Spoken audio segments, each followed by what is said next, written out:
Presiden Prabowo Subianto melalui Menko Pembangunan Manusia dan Kebudayaan Pratikno menyatakan bahwa para pensiunan memiliki peran strategis dalam mendukung kemajuan bangsa dan negara. Penegasan itu disampaikan Menko PMK Pratikno dalam pengarahan Rapat Kerja Nasional Rakernas Persatuan Pensiunan Indonesia atau PPI yang berlangsung pada 4-7 Desember 2024 di Jakarta dan dihadiri 150 perwakilan dari berbagai daerah.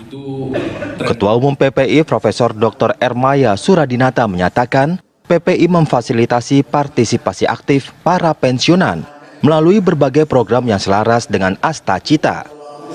Rakernas membawa harapan besar kepada pemerintah agar mendapat perhatian, terutama masalah kesejahteraan dan pelayanan kesehatan.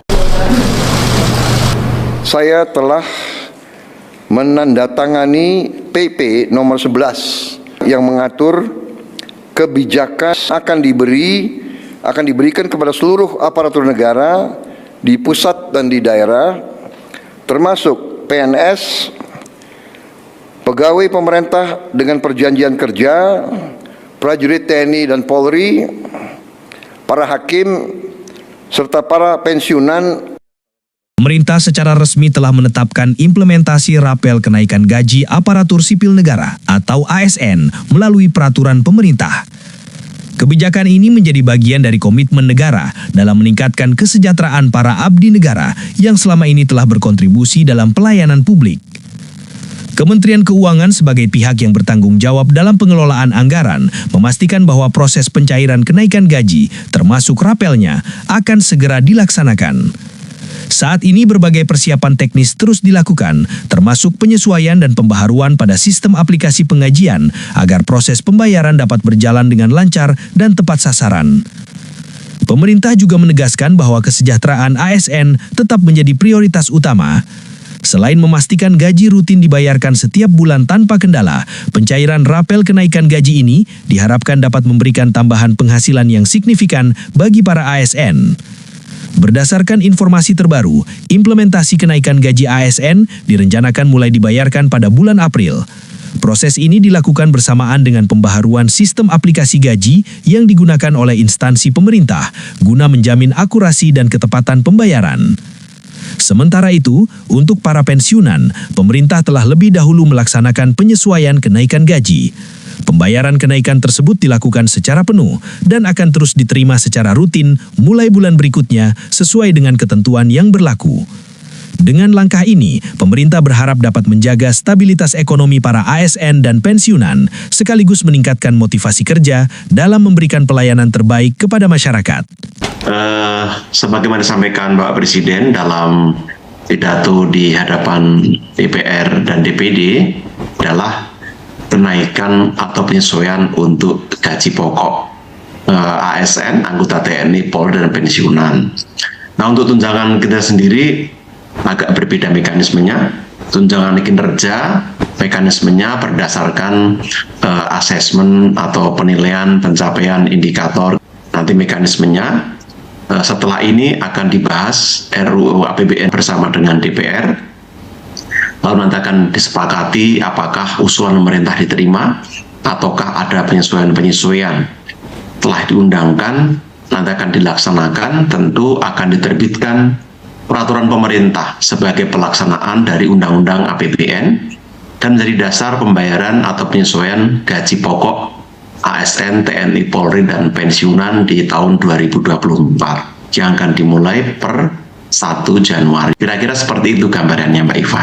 Oke, baik Pak Pras. Kemudian dari ASN sendiri begitu Pak, jika dirinci begitu, siapa saja dari ASN yang akan menerima kenaikan gaji ini dan apakah memang ada syarat-syarat tersendiri Bapak atau memang berlaku untuk semuanya langsung begitu Pak Pras? Baik. Sesuai dengan undang-undang, diatur di Undang-Undang ASN, Undang-Undang Nomor 5 Tahun 2014, ASN terdiri dari PNS dan PPPK, pegawai dengan perjanjian kerja. Jadi, sudah semestinya rencana kenaikan ini juga akan mencakup PNS dan PPPK, selain anggota TNI dan anggota Polri dan pensiunan. Itu yang akan dicakup. Ini adalah kriteria umum dan tidak ada kriteria khusus karena yang akan diatur oleh mekanisme tunjangan kinerja. Jadi nanti ini akan berlaku umum untuk pegawai di pusat maupun di daerah dan berlaku serentak dengan alokasi yang telah ditentukan. Oke, baik. Artinya memang berlaku juga begitu ya Pak untuk pegawai pemerintah dengan perjanjian kerja atau PPPK begitu ya. Nah, kemudian di satu sisi tadi Anda juga sempat menyebutkan begitu bahwa untuk kenaikan tunjangan kinerja ini juga akan berlaku mekanisme tersendiri begitu Pak. Tapi apakah memang waktunya akan bersamaan atau nanti akan dijeda terlebih dahulu Pak Pras? Ya, mekanisme penentuan tunjangan kinerja itu telah diatur khusus dan selama ini dikoordinasikan antara Kementerian PAN-RB, Kementerian Keuangan, dan Kementerian Teknis. Jadi mekanisme, kriteria, syarat penilaian diatur di sana.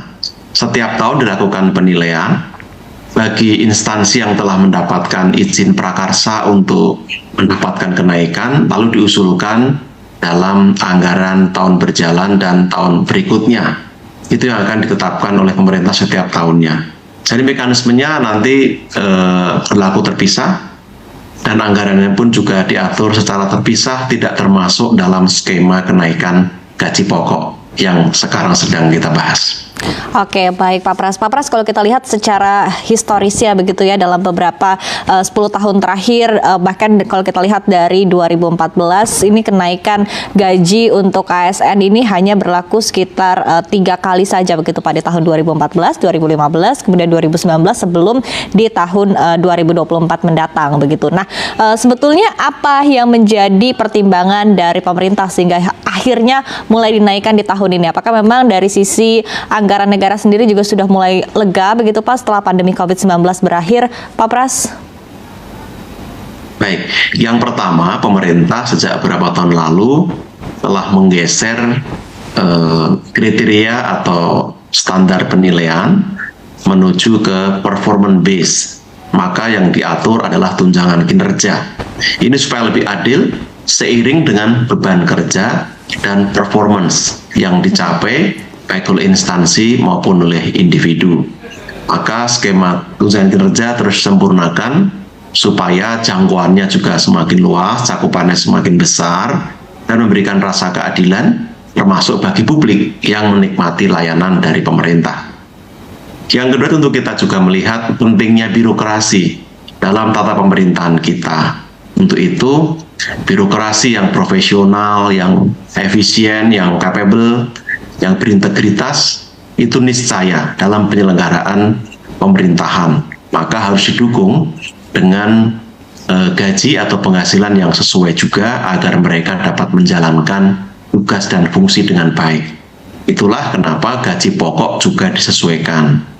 Penyesuaian tidak dilakukan tiap tahun tapi secara berkala karena menyesuaikan dengan indeks biaya hidup yang juga naik. Tadi Mbak Iva sampaikan betul sekali. Seiring dengan penanganan pandemi, ekonomi sudah pulih dan bergeliat kembali. Kita dapat memberikan apresiasi lebih baik kepada para ASN, anggota TNI dan juga anggota Polri serta pensiunan. Harapannya ini menjadi insentif, menjadi pendorong, menambah semangat agar mereka bisa berkinerja lebih baik, termasuk juga mendeliver layanan publik yang baik, sehingga masyarakat pada gilirannya juga akan diuntungkan oleh kebijakan ini. Dan hasil daripada Rakernas ini pertama adalah untuk melakukan suatu perubahan paradigma tentang sistem pelayanan yang sekarang sudah menggunakan sistem digital. Nah, tentu yang kedua adalah kaitannya dengan reformasi birokrasi yang selama ini dilakukan oleh para pensiunan, kemudian sekarang dilakukan oleh generasi-generasi yang sekarang. Ini harapan besarnya adalah memberikan pelayanan yang lebih singkat, lebih cepat, sehingga nantinya masyarakat merasa dilayani dengan cepat dan baik tanpa ada pungutan-pungutan. Harapan besarnya adalah mereka yang sudah pensiun ini pengabdiannya tidak pernah berhenti, tapi tolonglah diperhatikan dalam hal pelayanan kesehatan. Misalnya BPJS-nya karena sudah pensiunan dianggap wah itu belakangan aja karena itu toh sudah dianggap sudah dibayarin. Tidak demikian, harusnya diprioritaskan. Kenapa? Karena usia di atas 60 semua rata-rata. Ya. Yang kedua adalah juga fasilitas bagi daerah-daerah untuk memberikan infrastruktur tentang fasilitas bagi lanjut usia. Ini bagian daripada usaha kita memberikan pelayanan kepada para pensiunan. Kemudian juga